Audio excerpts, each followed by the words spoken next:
the Wiley Vision studio in Spokane, Washington. The Stephen James Wiley Show.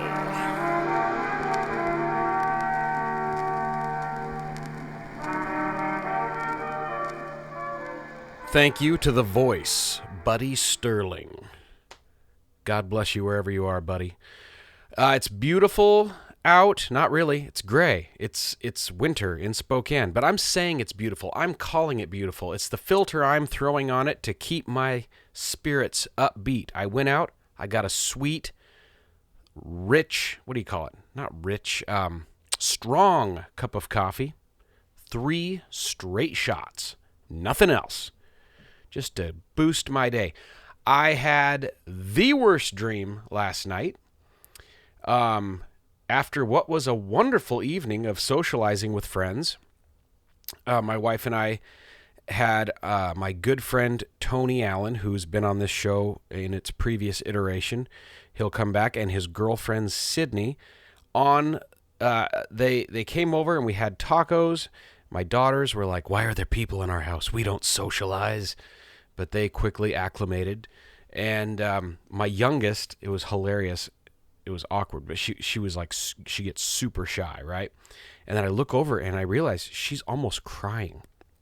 And I go over and I'm like, "Babe, what's going on? What's wrong?" And she looks at me and she says, "They're not how I thought they were going to look." And I'm thinking she's being really judgmental. And and then I realize she explained to Reagan, I was like, "Hey, it's okay. I don't know how you thought they were supposed to look, but let's be friendly, right?" And then I came to find out she thought they were going to be grandma and grandpa age people. I have no idea why she thought this, but it was an awkward moment. If they listen to the show, they will now know that that's what my daughter thought. But anyhow, it was funny. We had a wonderful evening. It's nice to socialize. We're not one to have people over often. We have a very beautiful, introverted, warm, cozy world we've created. And anyhow, and then I had this horrible dream that my oldest daughter and I somehow were entrapped at a P-Diddy party. Yeah, right? That doesn't sound like a good thing. And we had to escape with our luggage. Don't ask me why we had luggage. And we did, but then P. Diddy and the bad guys came after us and found us at our hotel and bashed the door in, and tremendous violence ensued, which I won't elaborate on. But let's just say I was pretty badass. I came out victorious. We fled the scene and flew home, I guess, to Spokane from wherever we were. No clue why you have a dream like that. I don't know why that happens. Maybe you know why. It wasn't the tacos. I don't think about P. Diddy, ever. I mean, I just don't. Even though I know there's like all this salacious news and turns out he might be a real bad guy, but I don't think about it. It's so strange. So I don't know why those dreams happen. I didn't like it. My sinuses also went nuts at the same time. Maybe it's a sinus-related P. Diddy dream. There's something there, maybe. Anyhow, tried to do a meditation, to vibe out in the middle of the night. My face is exploding. P. Diddy's chasing me. And nothing really. I did ultimately fall back asleep and sleep deeply and truly for a few hours. Grateful for that. Just wanted to share that with you. Maybe you've had horrible P. Diddy dreams or other people dreams. I don't know. I mean, people have bad dreams, and that was mine. Now you know. Today I have my friend Ben Delaney on the show. This is an interview I did quite a few years back that I want people to be able to hear again because I deleted it from the face of the earth, and it needs to be heard. It's about his very long adventure he went on in India to have a procedure done on his butt. And it gets a little squeamish in there if that stuff bothers you, but it's a great conversation. And I'm gonna break it into 2 parts because it's really long, and I don't want the show to be like a Joe Rogan experience where it's like 3 hours. So this is going to be a timely thing, but it'll cut into 2 parts. I'll have the second part coming up in the next episode. It's really fun though, and then I actually want to have Ben come back on and have us catch up on where he's at. And on my old show, we used to do a bit where because he works in trees, up in trees. He's an arborist, and he does other cool creative stuff. Super talented guy. But I might, do some of that fun stuff with him because Ben's awesome. So anyhow, today's episode, though, will feature this conversation we had about his time in India. It's really cool. I think you'll enjoy it. And so that's what I wanted to do. And it's my show, and I can do whatever the heck I want. So there you go. I hope you enjoy this conversation. We're going to take a quick break and then come back with Ben Delaney. American Septic, proudly serving Phoenix, Arizona and surrounding areas since 1953. At American, we can pump, clean and repair your current septic system with ease. Or we can design and install a brand new state-of-the-art system. No matter the problem, our crackerjack crew of expert technicians have got you covered. Every Jack, Jill, and Diane gets a thrill when they hear the American pump truck coming up the road. American Septic. Find us on the World Wide Web at americanseptic.com. That's americanseptic.com.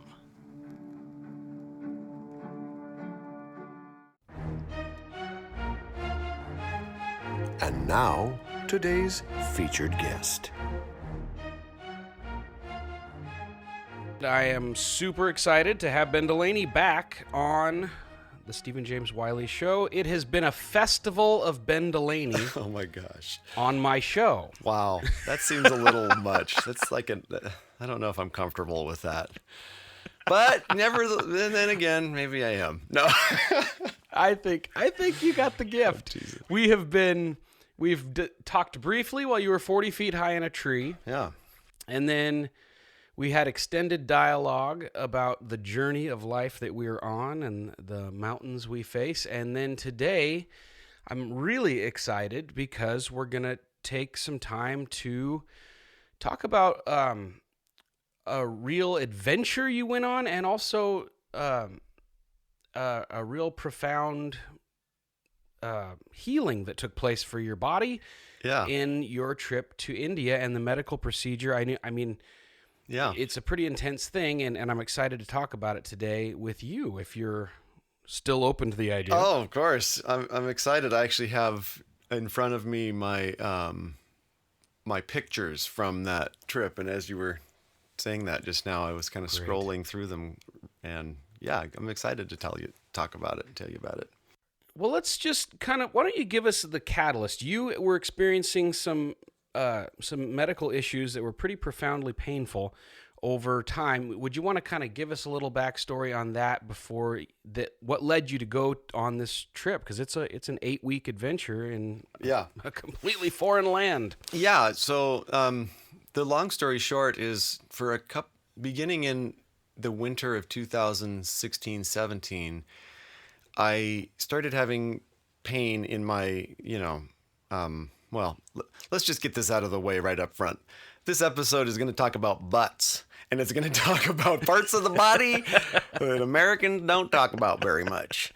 I thought I had hemorrhoids. I thought I had a fairly severe case of hemorrhoids. There was a particular day, in fact, where I had to take work off, and I had this, like I said, what I thought at the time was a severe hemorrhoid flare-up, and lived with that rather painfully for about 2 years. Well, more than 2 years, actually. And wow. And all the while was doing, the things that one would do to kind of help that and lessen the discomfort of that. But it was progressively worse and worse, and I kept doing more research. Finally, realized that I needed to go see a doctor, which, this is a lesson that I think I learned through this process, was just go to the doctor when you need to go to the doctor. Like, I've just been a kind of non-doctor person for most of my life.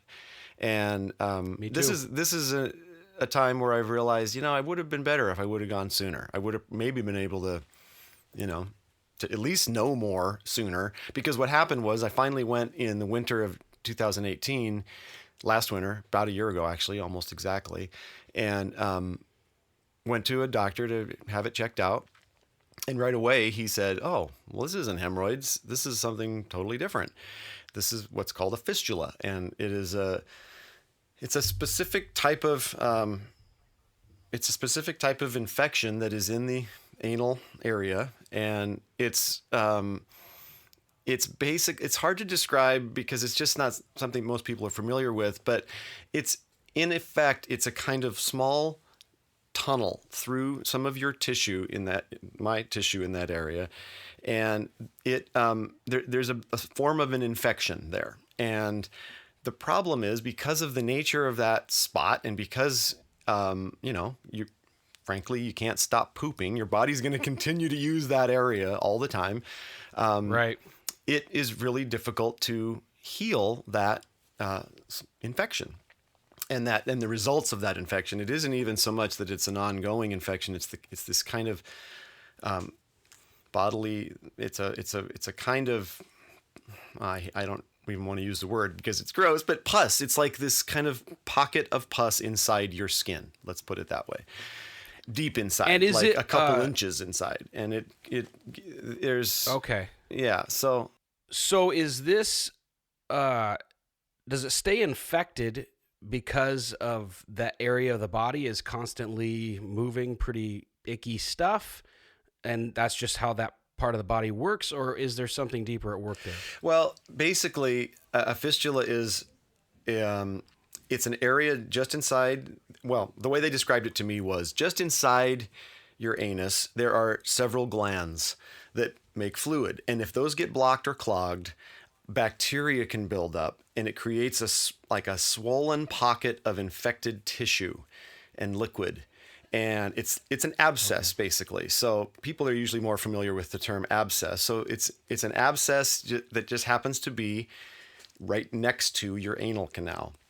So the problem is, this fluid needs somewhere to go. So eventually it kind of works its way toward the surface, toward the skin. And then it has to be drained, because otherwise it's just outrageously, mind-blowingly painful. So to make a gruesome story much shorter, hopefully, for 2 years I experienced this pain that I associated with being a hemorrhoid, and which, like I said, found out to be something very different, very painful. And they diagnosed me with fistula.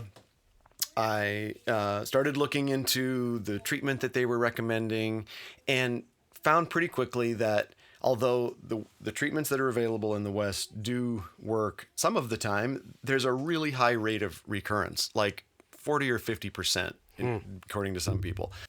I just didn't like that idea. And, it's kind of an expensive procedure anyway, and it wasn't going to be covered by insurance. And so the point is, I started searching for alternatives and trying to find out, like, what are the ways that this has been fixed traditionally before they had, modern stuff.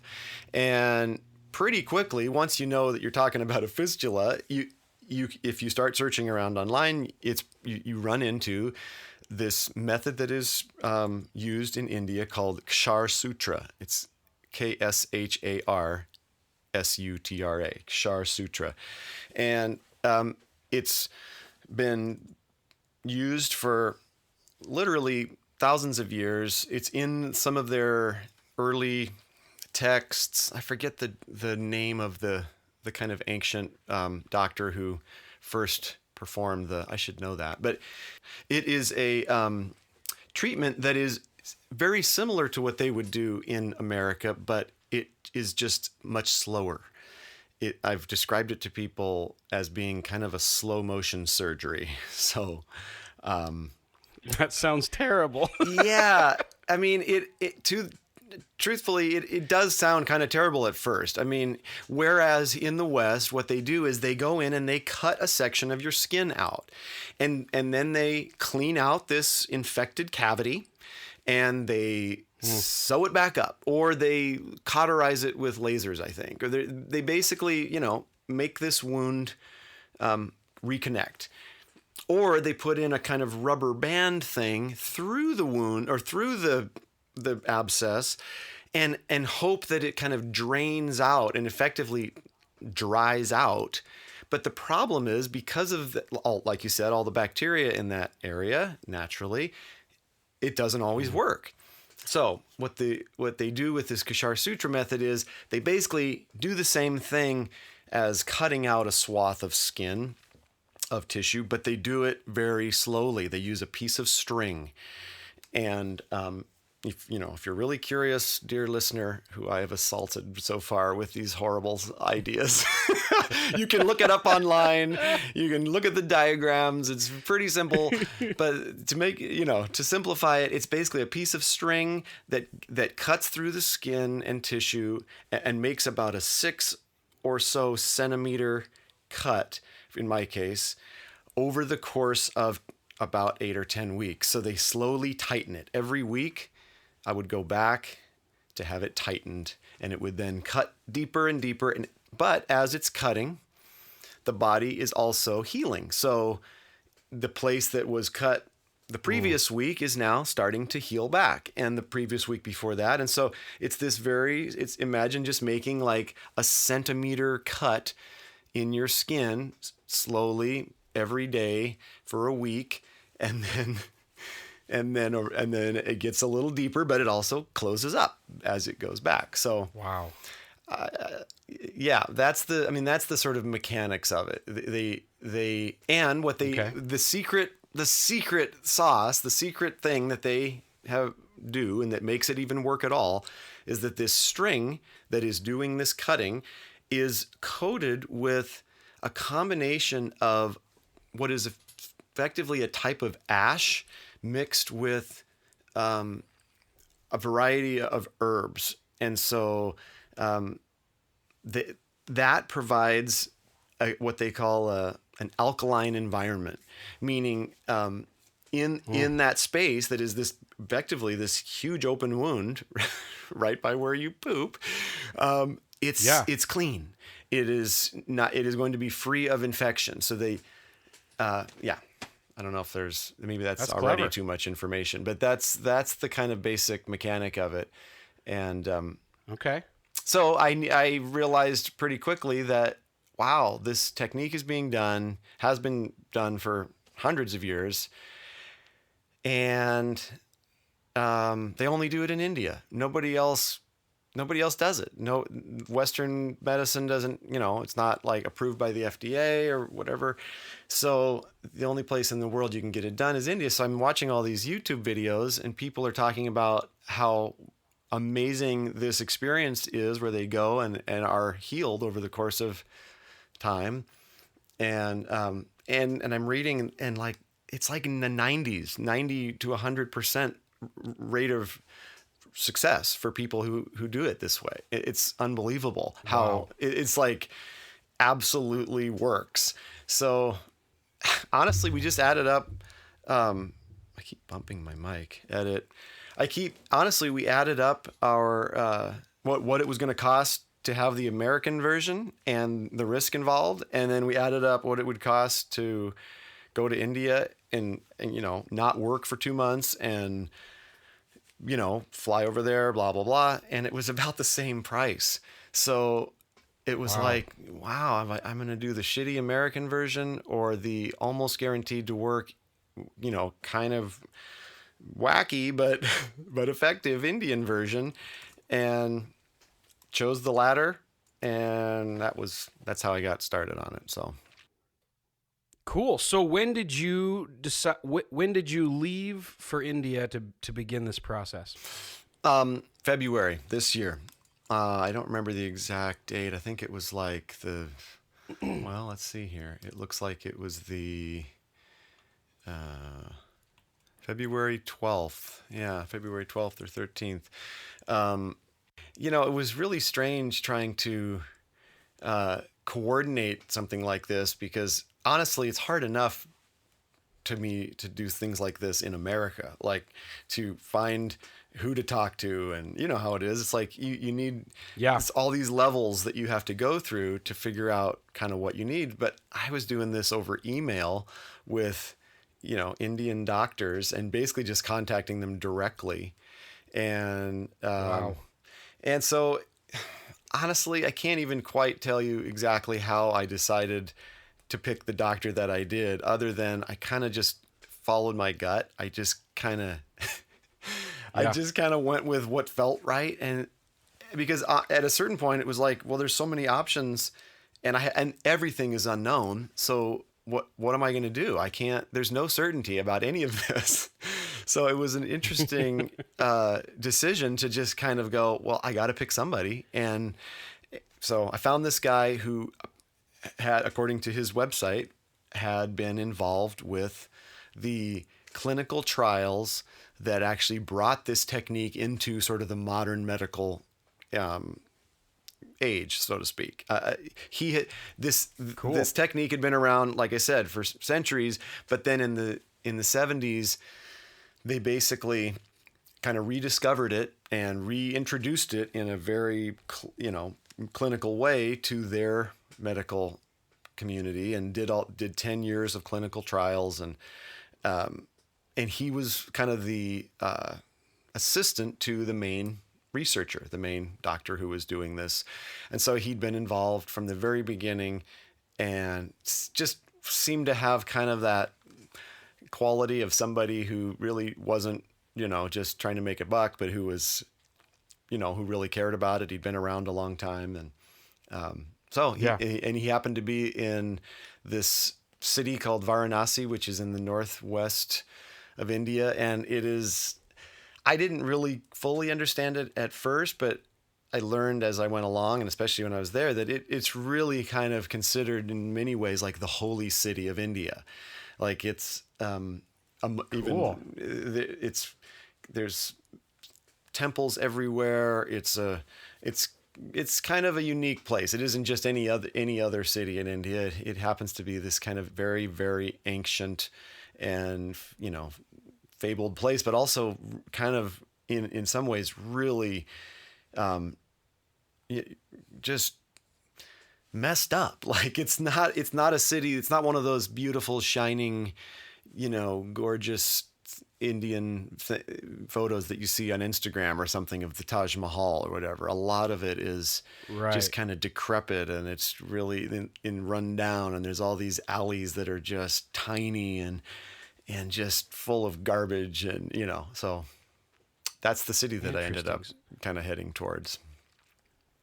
Was that intimidating upon arriving? And you don't speak the language. This is and we're really used to pretty sanitary environments here in the West. It's true. How did that hit you? It was a bit of a culture shock. I mean, that probably sounds kind of cliche, and that phrase gets tossed around a lot, but it really was a bit shocking. Not just like, oh my gosh, there's garbage on the ground, but like in a kind of I don't know, in a kind of holistic way, the entire cultural system is so different that it just kind of shocks you. In fact, when I first got there, I spent a couple days just, trying to get my bearings. And I had gotten a room at an Airbnb, and I wasn't even sure if I was going to stay there the whole time. My plan was basically to rent an Airbnb a week at a time, because they're super easy to come by. It's very similar to the West in that sense. There's, technology is flourishing over there. So you can easily get Airbnbs, and they're ridiculously ridiculously inexpensive. I mean, I was paying like maybe $20 a night for a nice room in a really nice place with food. really good homemade food from the people that were the caretakers. So I had planned to stay 1 week at a time. And then honestly, I kind of got spooked by just how crazy this city was. It was so loud. It's unbelievably loud there.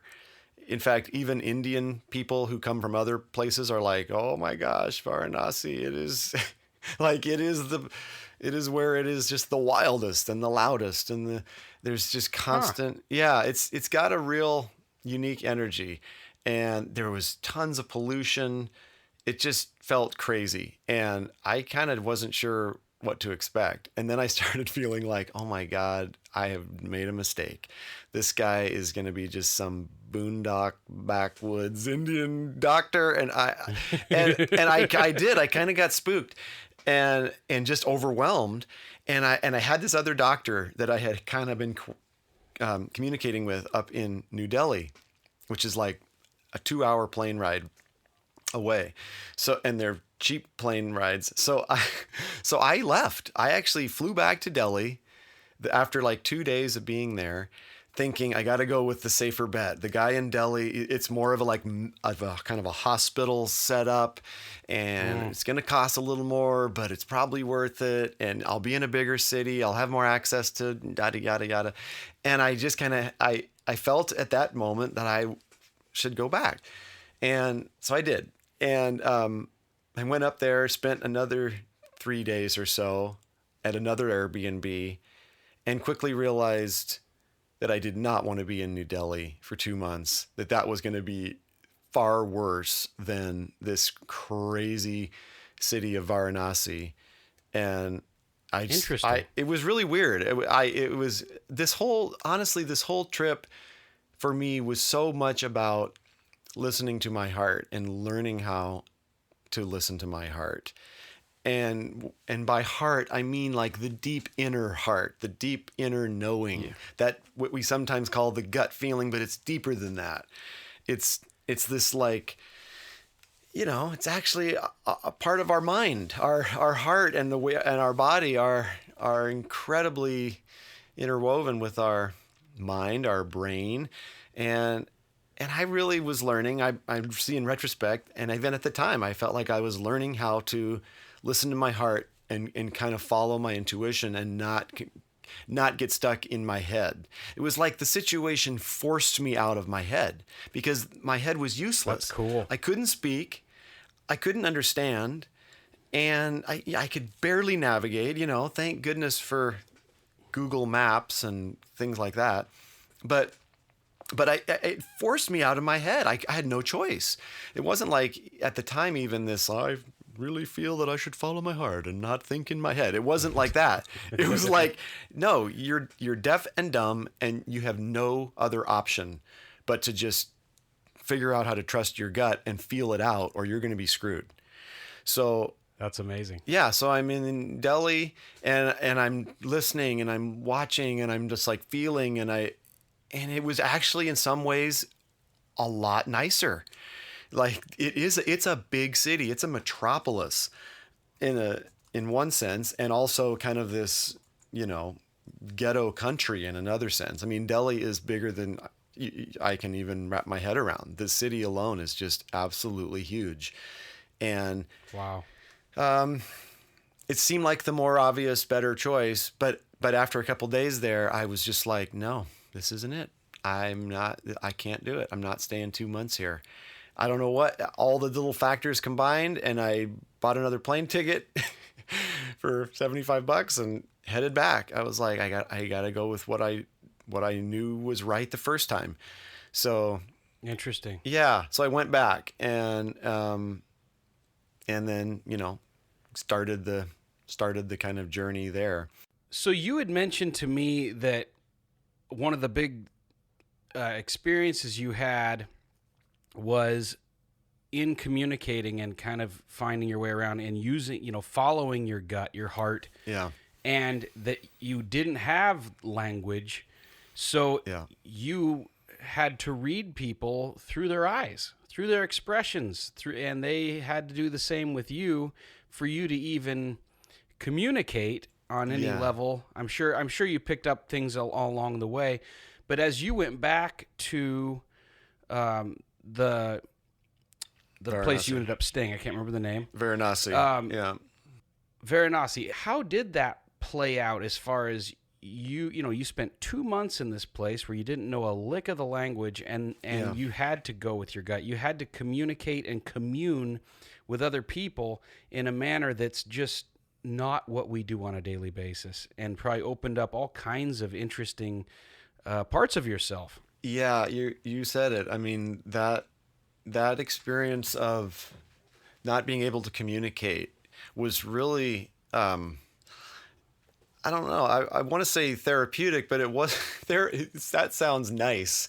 It was more maybe cathartic. I don't know. Whatever it was kind of traumatic, but also really, really potent, really powerful. I mean, I kept referring to it in my mind, at least when I was there, as as if I was going through this kind of chaos therapy, where there was just no way to understand everything. There was no way to understand even a tiny fraction of everything.